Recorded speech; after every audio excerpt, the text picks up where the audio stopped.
샬롬, 기도원 김 목사의 동행입니다.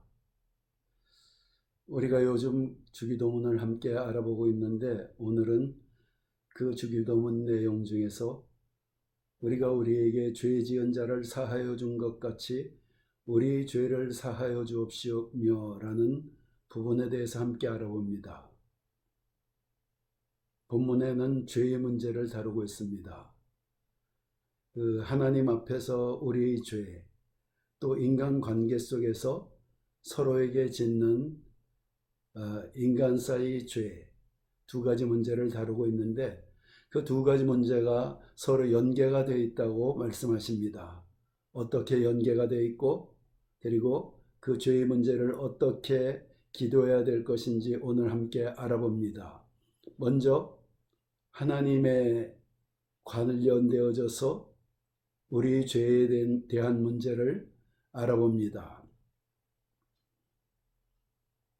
우리 죄는 일단 지으면은 우리 스스로 해결할 방법이 없습니다. 씻어낼 방법이 없습니다. 우리가 그 선행을 할 수 있지만 선행은 선행이고 죄는 죄로 남습니다. 그리고 우리는 오늘 또 과거에 또 미래에 죄를 지을 수밖에 없는 인생들입니다. 그런 우리의 죄를 용서할 수 있는 유일한 권한은 오직 하나님께 있습니다. 이 세상 누구도 인간의 죄를 용서할 수 있는 자격이 있는 사람이 없어요. 이 우주를 창조하시고 우주의 질서를 세우시고 우리 인간을 창조하신 하나님만이 우리에게 우리의 지은 죄, 자신의 피조물의 죄를 용서할 수 있는 권한이 있는 것입니다. 그런데 너무나 다행하고 감사하게도 우리가 그 하나님의 자녀라는 거예요. 그 하나님이 우리의 아버지라는 것입니다. 그래서 우리가 우리 죄를 갖고 아버지 앞에 나가서 긍휼을 바라고 은혜를 바라며 용서를 구하는 것입니다. 용서를 구할 수 있는 것입니다. 그럴 때 우리의 아버지이신 하나님이기 이전에 우리 아버지이신 우리 하나님께서 우리를 불쌍히 여기시고 그분의 권한으로, 그분의 그 긍휼로 우리를 용서하시는 것입니다. 그 용서의 방편으로서 예수께서 이 땅에 오셔서 십자가를 지시고 피 흘리셔서 자녀된 자들이 그 피의 공로를 의지해서, 우리의 공로가 아니고 삼위일체 하나님이신 예수 그리스도의 공로를 의지해서 우리가 죄의 사함을 얻을 수 있는 길이 열려졌습니다. 그 열려진 길을 향하여 나가서 우리 아버지께 우리 평생에 또 우리 안에 있는 원죄적인 죄, 그 모든 것들을 긍휼을 구하며 은혜를 구하며 사함을 받을 수가 있는 길이 있는 것입니다. 다음으로 이웃이 내게 지은 죄를 용서하라고 말씀하십니다. 이 삶은 이웃과의 관계가 주류를 이룹니다. 삶은 관계로 형성되어져 있어요.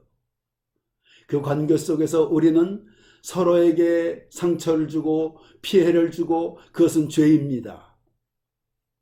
이웃이 내게 죄를 범할 수도 있고 나도 이웃에게 죄를 범할 수 있는 것이 인생들입니다.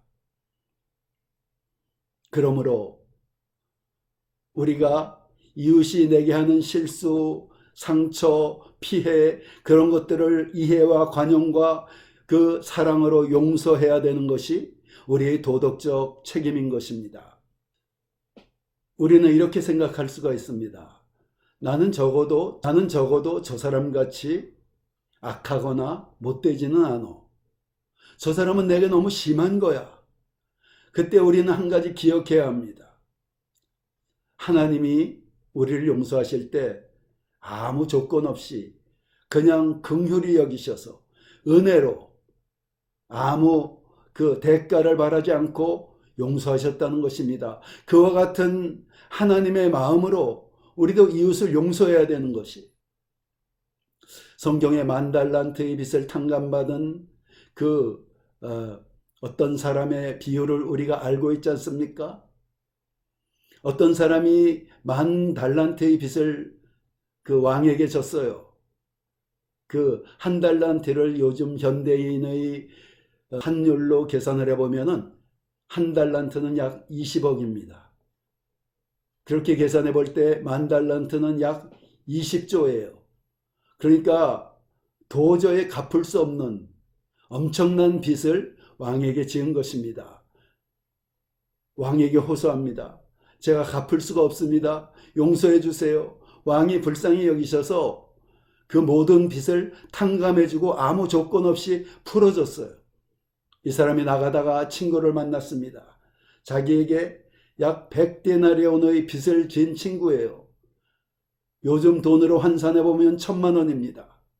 그런데 그 10,000달란트의 빚을 탕감받은 사람이 그 1,000,000원의 빚을 진 이웃을 고발해서 옥에 가두었어요. 그 소식을 들은 그 왕이 분노하셨습니다. 그래서 그를 다시 불러들여서 책망하면서 옥에 가뒀어요. 자, 우리가 10,000달란트의 빚을 탕감받은 자들입니다. 이웃에게 많은 죄를 짓고 하나님께도 죄를 지은 자들이에요. 그런데 우리는 이웃의 작은 실수들, 그 작은 허물들 용서하지 않는다면은 하나님 앞에서 우리가 이런 책망을 받고 우리 양심이 거리낌을 얻고 진정한 죄사함의 평강과 기쁨을 누릴 수가 없다는 것입니다. 그래서 우리는 이웃의 죄를 용서해 줘야 돼요. 그 어떤 사람은 이렇게 생각할 수가 있습니다. 나는 이웃에게 죄를 지은 것보다 나는 그저 간음의 죄를 지은 거야. 또 나는 그 사업가로서 좀 부정한 방법으로 탐욕을 채운 것뿐이야. 이웃에게 지은 죄는 아니야. 여러분, 간음은 자기 아내나 남편 또 자녀들, 가족들에게 죄를 짓는 것입니다. 피해를 주고 가정을 파괴하는 죄입니다. 가족들에게 죄를 짓는 것입니다.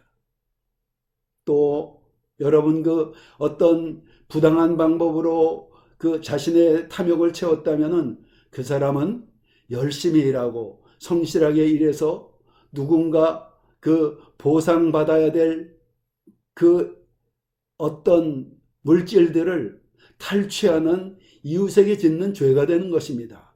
우리가 이 땅에서 하나님께 짓는 죄 외에 모든 죄는 이웃에게 피해를 주는 것이고 이웃에게 해를 끼치는 이웃에게 짓는 죄들입니다.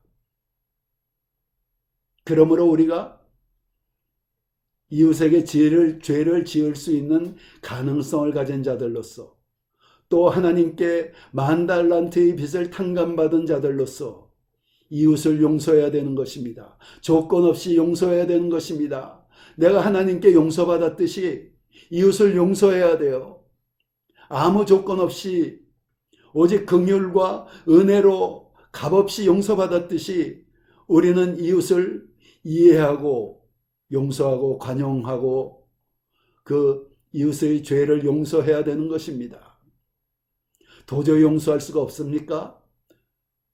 그 문제 갖고 주님 앞에 나오세요.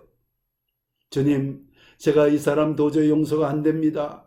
용서할 수 있는 마음을 제게 허락해 주세요. 이렇게 기도해서 어찌하든지 이웃과의 그 얽힌 감정적 분노의 죄들, 분노의 마음들을 하나님 앞에서 풀고 이웃의 죄를 용서할 때 우리는 온전히 하나님 앞에서 죄사함의 평강과 기쁨과 은혜를 누릴 수가 있는 것입니다. 그와 같은 것을 오늘 예수님이 우리에게 기도하라고 가르쳐 주신 것입니다. 그런 우리 모두가 되시기를 예수 그리스도 이름으로 축원합니다.